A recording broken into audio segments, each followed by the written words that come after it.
안녕하세요. 책드레입니다. 연일 35도를 넘는 폭염이 지속되고 있습니다. 한 주간 잘 지내셨는지요? 요즘 인사는 안녕하세요가 아니라 더위에 어떻게 지내셨어요?가 되었네요. 매미 울음소리가 애절하게 들리는 걸 보니 이제 찬바람이 불 때가 되었나 봅니다. 가끔 귀뚜라미 소리도 들리는 듯한데 저만 들리는 걸까요? 더위에 지치고 이제 찬바람 불기를 기다리는 마음인가 봅니다. 책들이가 차곡차곡 채워가는 천연동 하늘쌤 작은 도서관의 한 주간 소식을 전해드리는 하늘쌤 라이브 1230 103회를 시작해 보겠습니다. 첫 번째 소식은 책들의 소식입니다. 책들에는 7월 30일부터 8월 6일까지 프로그램을 쉬는 휴가를 가졌습니다. 하지만 책들에는 하반기 그림책 선정을 위한 모임을 하였습니다. 기관의 선정 도서와 교육했던 강사님이 추천하신 도서, 신간 도서 등을 찾아 같이 읽어보고 이야기하며 하반기 도서관 데이에서 이용할지를 상의하였습니다. 서대문에 없는 책은 마포나 종로 도서관까지 가서 찾아왔습니다. 함께 보려고 도서관에 다녀오는 길은 설렘과 기대가 커서인지 더워도 힘들지 않습니다. 책상 가득 활동가들이 가져온 책을 풀어놓고는 돌아가며 읽어보고 토론하는 즐거운 시간입니다. 아이들의 시선에서 보기 좋고 좋은 메시지를 담고 있으며 그림이 보기 좋고 글밥이 이해가 잘 되는 그림책을 선정하는 그림책에 빠지는 시간입니다. 두 번째는 8월의 하늘쌤 추천 도서입니다. 8월의 주제는 기후변화와 재난안전입니다. 선정 도서는 대한민국에서 안전하게 살아남기, 빌 게이츠 기후재앙을 피하는 법, 리히터가 들려주는 지진 이야기, 도전 생존 퀴즈, 지진에서 살아남기, 부글부글 땅속 비밀 화산과 지진, 내가 바로 소방관, 우르르 쾅 지진 발생입니다. 오늘 여러분과 함께할 그림책은 우리는 당신에 대해 조금 알고 있습니다와 적당한 거리입니다. 먼저 우리는 당신에 대해 조금 알고 있습니다입니다. 권정민 글그림 문학동네에서 2019년 8월에 펴냈습니다. 권정민 작가님은 방송작가로 활동하다가 그림책의 매력에 빠져 그림을 그리게 되었습니다. 쓰고 그리신 책으로 이상한 나라의 그림사전, 우리는 당신에 대해 조금 알고 있습니다. 지혜로운 멧돼지가 되기 위한 지침서가 있습니다. 지금 눈을 들어 주위를 한번 휘 둘러보세요. 이 글자를 읽고 있던 장소가 어디든 몇 가지의 녹색 식물을 발견하기 어렵지는 않을 겁니다. 혹시 동네에 새로 문을 연 식물 상점이 있나요? 자주 가던 밥집 사장님이 플랜테리어를 시작하지 않았나요?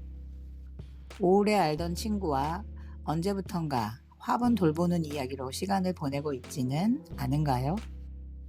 그 전에는 몰랐던 봄, 여름 실록의 폭발적인 생명력이 새삼 벅차오르지는 않는지 그들은 어느새 빼곡히 우리 곁을 차지하고 말았습니다. 물리적인 공간은 물론 마음의 빈 곳까지 그들의 아름다움과 너그러움에 기대고 있는 우리. 그들은 어떻게 인간의 삶 곳곳으로 파고든 걸까요? 궁금한 것이 많은 당신, 잘 맞지 않는 곳에서도 꽤 버티는 당신, 우리처럼 숨을 쉬고 싶은 당신, 가끔 많이 힘들어 보이는 당신. 우리는 당신에 대해 생각보다 많은 것을 알고 있습니다. 그 누구보다 가까이에서 지켜봐 왔으니까요 라는 메시지를 담고 있습니다. 식물의 시선으로 관찰한 매끈하지 않은 우리 삶의 뒷면을 이야기하고 있습니다. 그들은 오랫동안 우리들을 관찰해 왔노라고 고백합니다. 그들 중 일부는 아주 먼 곳에서 왔습니다. 알로카시아, 몬스테라, 파키라, 틸란드시아, 이오난사, 디시디아. 인간들의 세상을 빠르게 휩쓸고 지나가는 유행에 따라 더 많은 그들이 더 멀리에서 출발해 이 땅으로 왔습니다. 뿌리와 줄기가 잘린 채 어목한 검역을 마치고 긴 항해 끝에 낯선 토양에 도착한 그들은 성공적인 정착을 위한 정보 수집에 돌입합니다. 당연하게도 그들은 눈과 코와 피부로 우리를 감각합니다. 권정민의 그림책 우리는 당신에 대해 조금 알고 있습니다에는 그들이 관찰한 우리들의 모습이 담겨 있습니다. 화분 하나를 고르기 위해 수십 가지의 질문을 하는, 그러고도 식물의 이름은 곧 잊어버리고 마는, 환영받지 못하는 선물을 주고받고 사무실, 카페, 쇼핑몰 어디든 식물을 갖다 놓고 보는 인간의 모습은 아연하고 어리석어 보입니다. 바쁘고 지친 와중에도 삶의 공허를 채우려 애쓰거나 자신을 돌보는 것도 잊을 만큼 노력하는 인간의 모습은 연민을 불러일으키죠. 무심하거나 섬세한, 이상하지만 다정한, 무례하고 무리하는 우리들의 삶의 갈피들은 거칠거칠한 잎사귀의 뒷면과 닮은 것 같습니다. 당분간은 걱정 없겠습니다. 앞으로도 잘 부탁드립니다. 하고 많은 그들의 능청에 읽는 우리 역시 복합적인 감정을 느끼지 않을 수 없습니다. 우리와 아주 가까이 있는 그들의 눈은 우리의 모습을 또렷이 비출 수 있는 거울인지도 모릅니다. 그들은 오늘도 우리에게 무언가를 말하고 있습니다. 두 번째 그림책은 적당한 거리입니다. 전소영 글그림 달그림에서 2019년 4월에 편했습니다. 글과 그림을 그리신 전소영 작가님은 자연과 가까이 지내기 위해 파주 문산으로 이사를 하셨다고 합니다. 사소하지만 소중한 것들의 아름다움을 글과 그림으로 담고 싶으시다고 합니다. 지으신 책으로는 연남천 풀다발, 적당한 거리, 아빠의 밭, 달상자 포스터북 등이 있습니다. 적당한 거리란 상처를 주지 않기 위해 유지해야 할 최소한의 거리를 이야기하고 있습니다. 사람들 사이에는 일정한 거리가 존재하죠. 때로는 그 거리가 너무 가까워서, 때로는 너무 멀어서 상대에게 상처를 입히기도 하고 반대로 상처를 주기도 합니다. 학교를 다닐 때는 물론이고 사회에 나가서도 당신을 가장 힘들게 하는 것이 무엇이냐고 물으면 인간관계라고 대답하는 사람이 참 많습니다. 그만큼 많은 사람들이 사람 사이의 거리에 대해 특별히 노하우를 가지지 못한 채 서툰 삶을 살아가기도 합니다.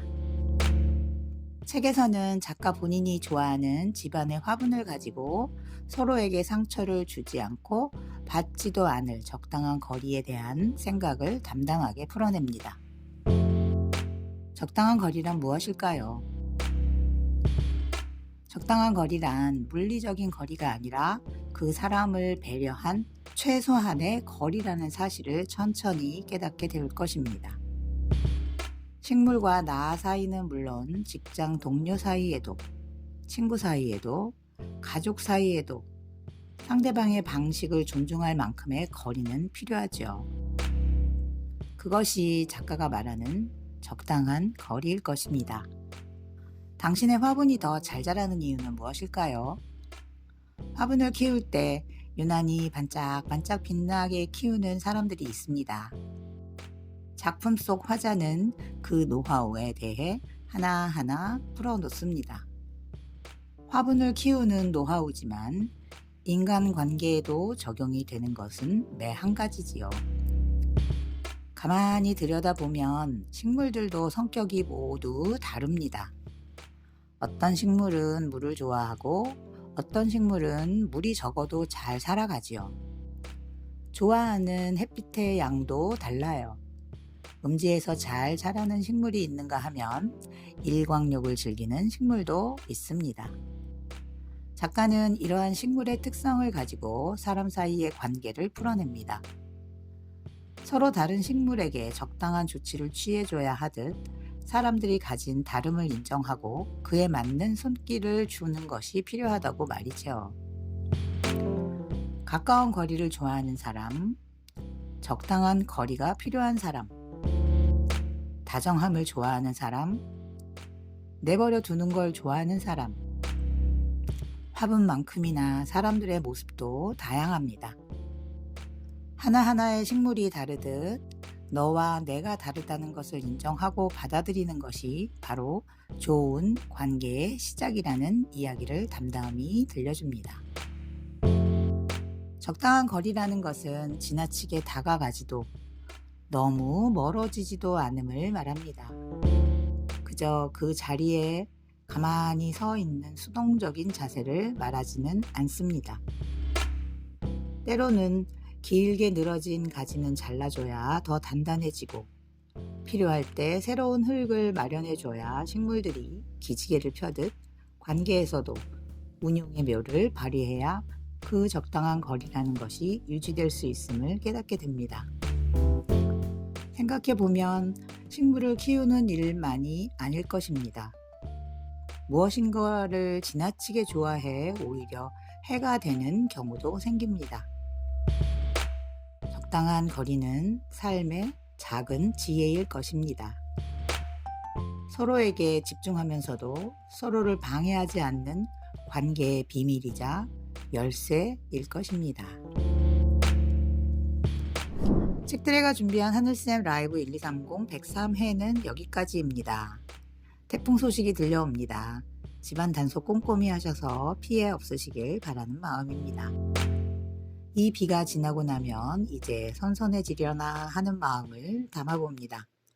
건강 조심하시고 건강한 모습으로 뵙겠습니다.